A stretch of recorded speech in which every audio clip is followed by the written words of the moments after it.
Avez-vous déjà pensé aux promesses que vous auriez pu faire et non tenues? Et si notre Seigneur nous avait punis pour une promesse non tenue, qu'est-ce que ça aurait donné?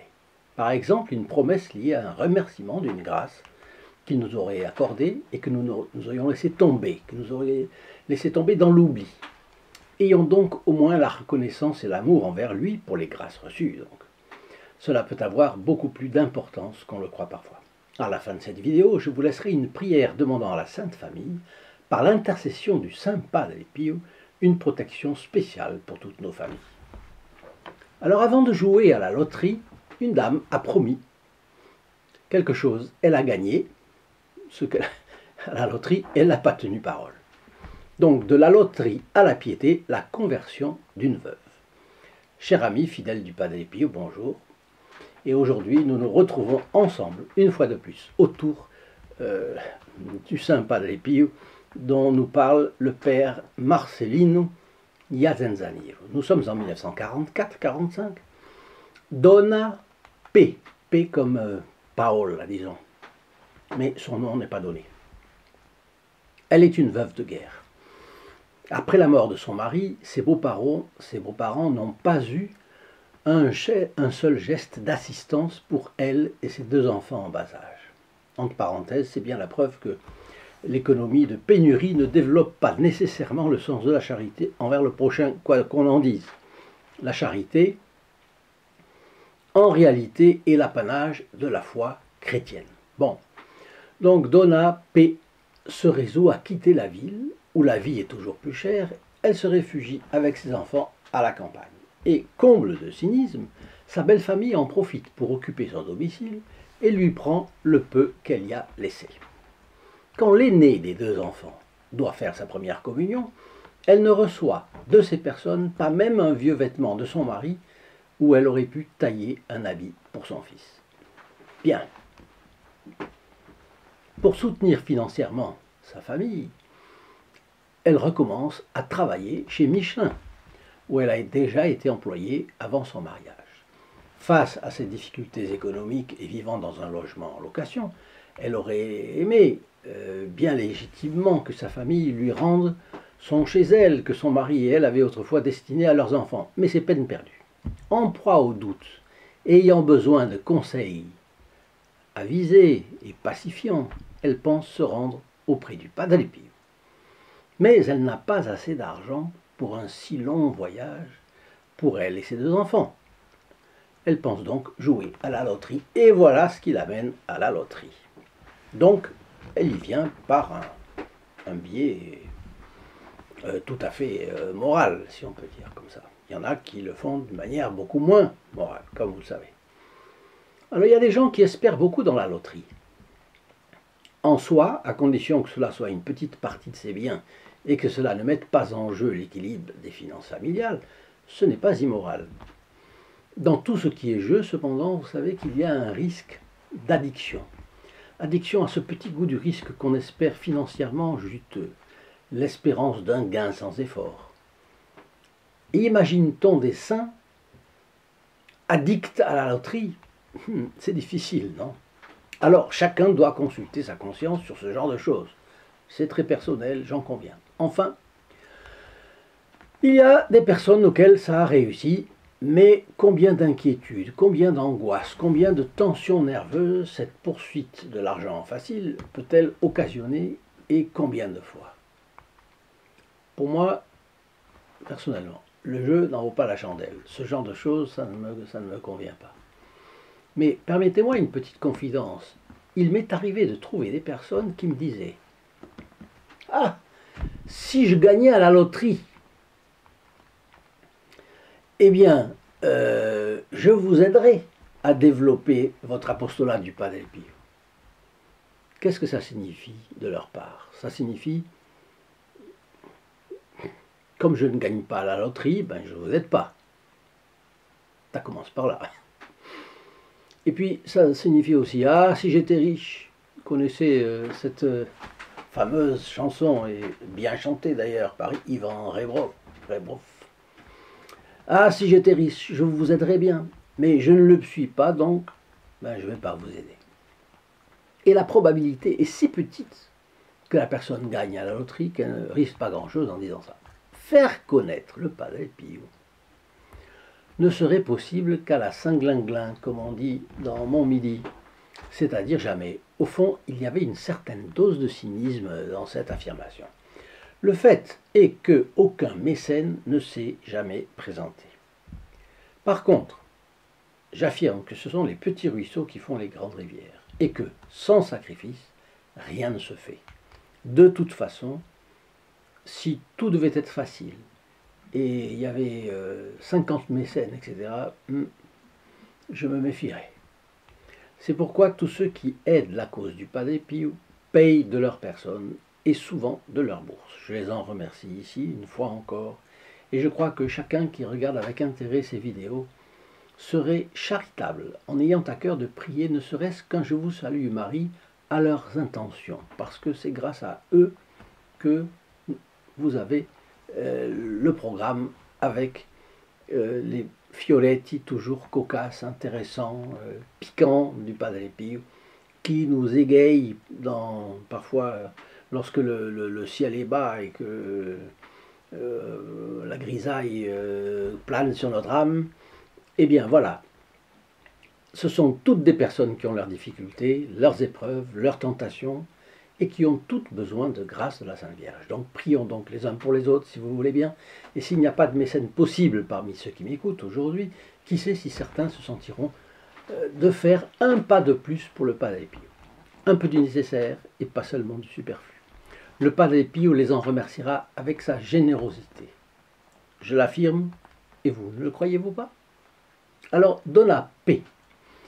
est allée acheter son billet de loterie. Et s'adressant aux vendeurs, elle leur a même demandé « Mais aidez-moi à gagner, je vous en prie, j'en ai tellement besoin !» Et ils se sont bien amusés, parce que ce n'est dans les possibilités d'aucun vendeur de loterie de connaître les numéros gagnants. Mais elle insistait tellement, alors ils lui ont posé des questions sur sa vie, etc. et l'ont prise en pitié. Et voulant la tranquilliser, à la fin, elle demandait vraiment un numéro, et bon, ils lui ont conseillé un numéro. Ils lui ont dit voilà. Et en fait, c'était 3 numéros dont elle s'est rappelée après toute sa vie. Parce que le 2, le 18 et le 50, le lundi, elle a joué. C'était un jeu qui s'appelait la roue de Florence. Je ne sais pas ce que ça veut dire, mais enfin, c'est la roue de Florence. Et le samedi suivant, elle a lu dans le journal qu'elle avait gagné 86 000 lire. Oh! Avec cet argent, tu pourrais acheter quelque chose pour ta maison. Quelle bêtise ce voyage à San Giovanni Rotondo, lui dit son frère. Et c'était la voix du diable. Parce qu'elle avait ou bien à choisir du côté du Padre Pio ou du côté du diable. Et qu'est-ce qu'elle a fait? Elle a suivi son frère. Aïe, aïe, aïe. Elle devait avoir des besoins de choses pour sa maison, c'est sûr. Mais elle avait dit, j'irai à San Giovanni Rotondo. Vous voyez comme ça. Bon, comme sont les choses. Par contre, son fils a beaucoup protesté après ça. Et il lui a dit, maman, tu es une menteuse. Je ne te croirai plus jamais. Vous voyez, ça c'est l'innocence de l'enfant qui a les modèles présents à l'esprit. Quand on promet à Dieu, on doit suivre. Bon, mais la réflexion de son fils a peut-être pesé dans la balance, parce que, après quelque temps, la pauvre femme a pensé à rejouer. D'ailleurs, vous voyez ce que je vous disais. Hein. Ça a marché une fois, on a envie de recommencer. C'est dangereux ces choses. Bon, mais enfin, la tentation d'addiction se présente. Mais ici, c'était pour la bonne cause. Elle a dit, si Padre Pio m'aide, nous irons à San Giovanni Rotondo. Et là, qu'est-ce qu'elle fait? Elle gagne 25 000 lire. Il faut dire que le Padre Pio a été généreux. 85 000, 25 000. Il fallait bien le Padre Pio pour la faire gagner 2 fois successives. Mais enfin, elle achète une robe pour elle, un pantalon pour chacun de ses garçons, et ils se mettent en chemin. Arrivés à destination, ils ont trouvé à se loger dans une maison privée.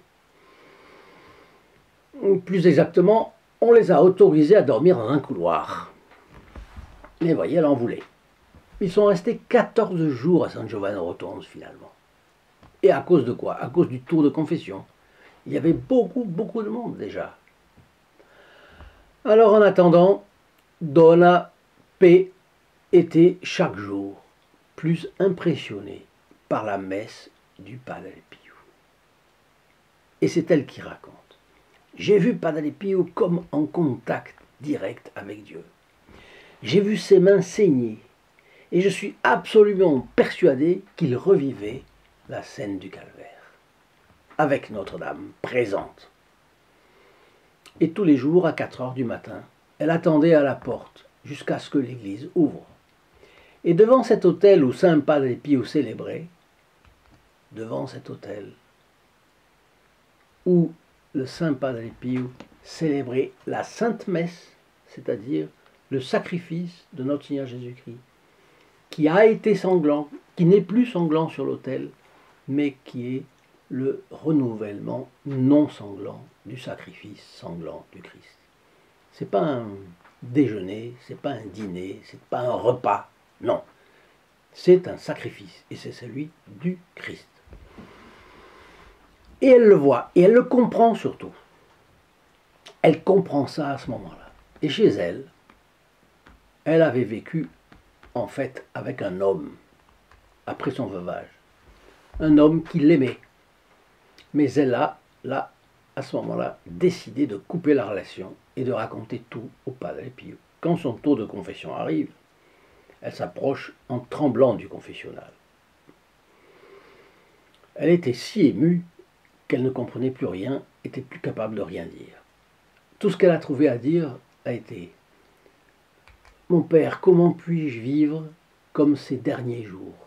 Elle avait passé presque 15 jours, elle veut dire dans la pureté, elle veut dire dans un autre, aussi dans d'autres horizons spirituels. Enfin, elle s'intéressait à son âme. Enfin. Et elle dit, je veux faire une confession générale. Padre Pio lui a dit, de vos péchés du passé, vous vous repentez véritablement? Elle lui a dit, c'est pourquoi je suis ici. Je veux changer, mon père. Je veux vivre comme j'ai vécu ces derniers jours ici. Et le Padre lui dit, alors, allez en paix avec Dieu. Maintenant, venez ici en face. C'est-à-dire que le Padre Pio confessait les femmes sur les bords. Les hommes, il les confessait comme ça. Et là, il l'a fait venir en face. Alors elle obéit. Il ouvre la porte du confessionnal. Et après un examen de conscience, il lui donne l'absolution. Et il laisse un bon moment ses mains blessées, donc stigmatisées, sur sa tête. Vous vous rendez compte? Elle a les mains stigmatisées par un effet de la Providence. Stigmatisées sur sa tête. Rentrée chez elle, elle conseilla à l'homme avec qui elle vivait, elle ne vivait plus en fait, mais enfin bon, d'épouser la femme avec qui il avait une fille. Et les situations compliquées, déjà à l'époque. Ce qu'il fit. Et à l'usine où elle travaillait, elle a dit à ses amis, je vous demande pardon à toutes de vous avoir scandalisé par mes blagues obscènes. Vous ne m'entendrez plus jamais en raconter. Jamais plus. Elle prit la décision également de ne pas se remarier, notamment parce qu'un de ses enfants avait des problèmes de santé, et elle a vécu désormais de son emploi et de la pension de guerre de son mari qu'elle avait commencé à recevoir 6 ans après sa mort. Et là, on se trouve donc en 1952-53 par là. Padre Pio a protégé ses enfants. En particulier, il a guéri le fils malade. Et alors maintenant, je vais vous lire la prière touchante et pleine de confiance de saint Alphonse de Liguori que j'ai séparée pour vous. Laissez-moi juste vous rappeler de vous abonner et de cliquer sur la clochette pour retrouver chaque jour les fioretti amusants ou cocasses, toujours empreints de bonté et de miséricorde de notre bon et incroyable Capucin. Chaque partage de cette vidéo est un acte militant au service du Padre Pio. Partagez cette vidéo, vous recevrez encore plus de grâce du Padre Pio. Dans la description de cette vidéo, ici en bas, il y a un lien pour enregistrer votre email et être averti de chaque nouvelle vidéo. Si vous voulez faire partie de cet apostolat, appelez le numéro que je vous mets, que vous connaissez maintenant, mais enfin que je vous mets là en exergue. Et rejoignez les protégés du Padre Pio. En plus, votre nom et vos intentions seront inscrits dans 54 messes chaque année. Ne doutez pas. Appelez maintenant, inscrivez-vous et connaissez tous les avantages que vous aurez à être protégé du Padre Pio. Prière à la Sainte Famille, pour lui demander une protection spéciale pour nos familles par l'intercession du Saint Padre Pio. Elle est extraite du livre The Most Beautiful Prayers of Saint Alphonsus, donc les plus belles prières de Saint Alphonse du Liguori. Et le recueil, l'auteur apparaît comme étant le Père Saint-Omer qui a fait le recueil de toutes ces prières.